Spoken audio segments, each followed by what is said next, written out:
Ready start. महोदय, हमारे जीवन में संगीत का व्यापक स्थान है।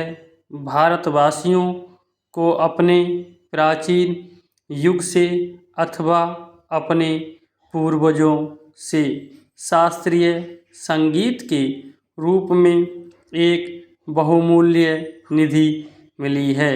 हमारे पूर्वजों की दृष्टि से संगीत का ध्येय आध्यात्मिक साधना था और उन्होंने संगीत का इसी आदर्श के अनुकूल विकास किया।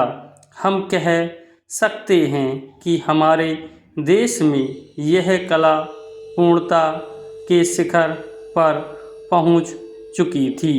संगीत के ध्येय के संबंध में आज हमारे विचार चाहे कुछ भी हों, यह सभी स्वीकार करेंगे कि इसमें सामंजस्य की ओर ले जाने वाली और वक्तव्य जगत से ऐक्य का आभास कराने वाली शक्ति निहित है। संगीत के वातावरण में ही नहीं बल्कि श्रोताओं और गायकों के मन में भी सामंजस्य की उत्पत्ति होती है। संगीत के उच्च ध्येय और व्यापक प्रभाव के कारण ही प्राचीन काल में भारतवासियों ने संगीत को जनसाधारण के सामाजिक तथा सांस्कृतिक जीवन में ऊंचा स्थान दिया था। शायद ही कोई ऐसा भारतीय त्योहार या उत्सव हो जिसमें संगीत का आयोजन न होता हो। संगीत जन्म से मृत्यु पर्यंत हमारे साथ रहता है। हमारे सभी रीति रिवाजों में इसका कुछ न कुछ स्थान है। शताब्दियों से हम संगीत के प्रशंसक तथा उपासक रहे हैं और हमने इसकी गणना सदा मानव की उच्चतम साधनाओं में की है।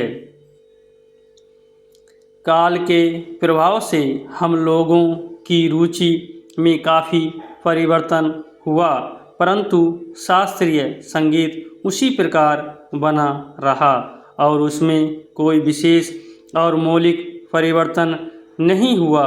मुसलमान बादशाहों और अमीर उमरों के द्वारा संगीत के केवल प्रोत्साहन ही नहीं मिला, इसमें समयानुकूल हेर फेर भी हुए और आज विशेषकर उत्तर भारत के संगीत ने उसी युग से प्रभावित और बहुत अंशों में अनुप्राणित होकर अपना नया रूप ग्रहण कर लिया है।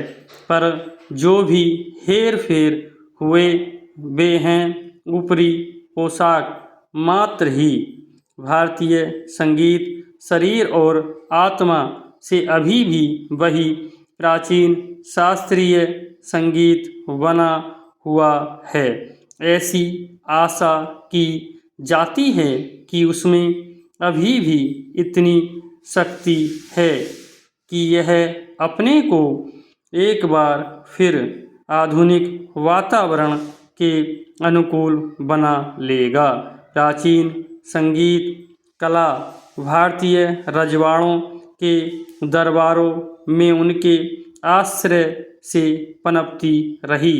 यह स्वीकार करना होगा कि भारतीय नरेशों द्वारा दिए गए प्रश्रय के कारण संगीत लुप्त होने से बच गया, परंतु यह भी मानना पड़ेगा कि इन वर्षों में भारत की जनता का शास्त्रीय संगीत से बहुत कम संपर्क रहा।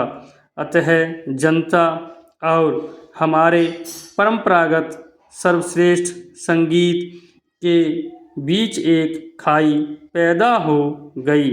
यदि हमें संगीत को जीवित रखना है और सहस्रों वर्ष पुरानी इस अमूल्य परंपरा की रक्षा करनी है तो हमें इस खाई को पाटना होगा।